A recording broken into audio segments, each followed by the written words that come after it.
I don't think there's a scene that we're not together. That in itself is like the greatest bonding, is because we get to hang out every single day together. I'm Henry Golding, and I play Freddy Alvarez in the Ministry of Ungentlemanly Warfare. Gus March Phillips, I have a mission I want you to lead. Thank you, Sergeant. What's the plan? To neutralize the German U-boats in the North Atlantic. Can you tell us a little bit about Freddy and the role that he plays? Yes, so Freddy is he's kind of like the demolition expert. He's the saboteur. So he's the one who kind of goes on people's ships, or he goes behind enemy lines, and he sort of lays the groundwork for causing as much disruption as possible. And he comes in handy quite a bit in this movie. And so anything with a big bang, that was Freddy. Yeah. What kind of training and preparation did you have to do in order to get all of that moving at the right times? I mean, the good thing about those types of explosives, where you stick them on, you twist the thing, and then you let it go. If it was much more practical, obviously the timing would have had to been perfect. And so someone like Freddy Alvarez would have had all the math in his head as to the escape plan, when these explosives need to go off, when the distractions need to go off. So I would have that in my mind, but in practicality, whilst filming, it was kind of like, and then I'd sort of go off and set the other one. Freddy is one of few characters that was actually specifically created for the film. So what was it like kind of building him with Guy Ritchie and slotting him into this team? Yeah, the wonderful thing is with Guy is that whatever you think your character is, on the first day of shoot, it's guaranteed to change. So you can only come as prepared as you can, but know that things will be changed up. So for me, I had this base of my grandfather was in the the British Royal Navy back in the day. And so I always had him in mind and kind of thought to myself, what would he be experiencing? What would he be doing? But there's great stories of, Alex Pettifer came to set and he had his character in mind. He was the strategist and sort of the map reader. And after the first or second take, Guy sort of like comes on set and is like, Alex, the accent's not quite there. I think we need to posh him up a bit.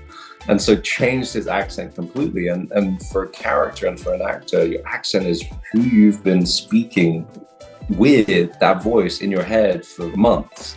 And so for him to sort of like switch that up takes a certain type of actor to be able to sort of like to manage that, especially with guys. So yeah, it's fun though. What was it like building this chemistry when you got to set? Was there some sort of like bonding process for the Ungentlemen before you got to start?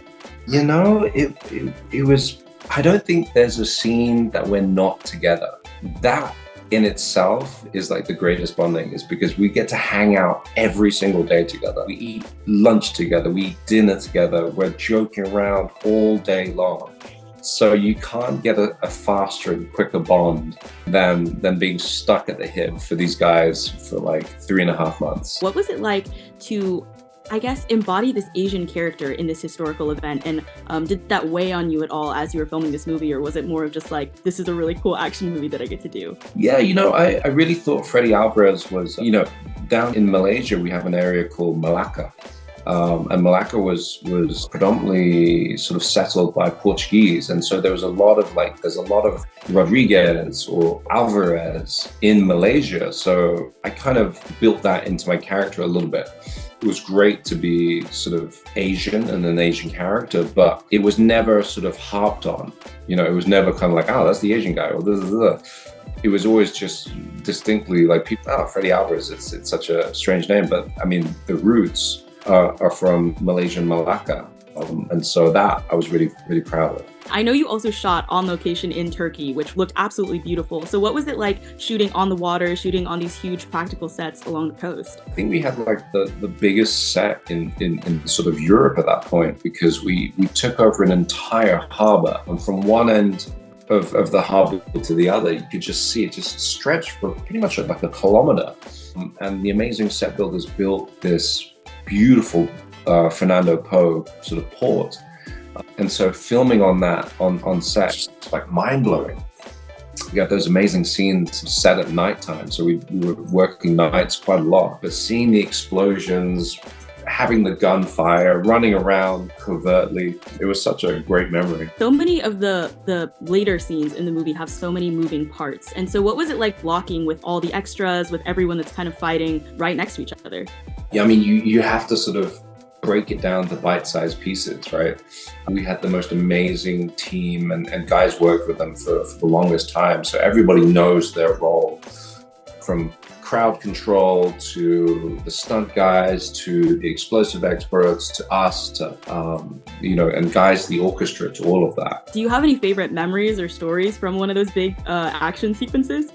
I think we all sort of loved the ending of the Nazi camp where we sort of go and save Appio.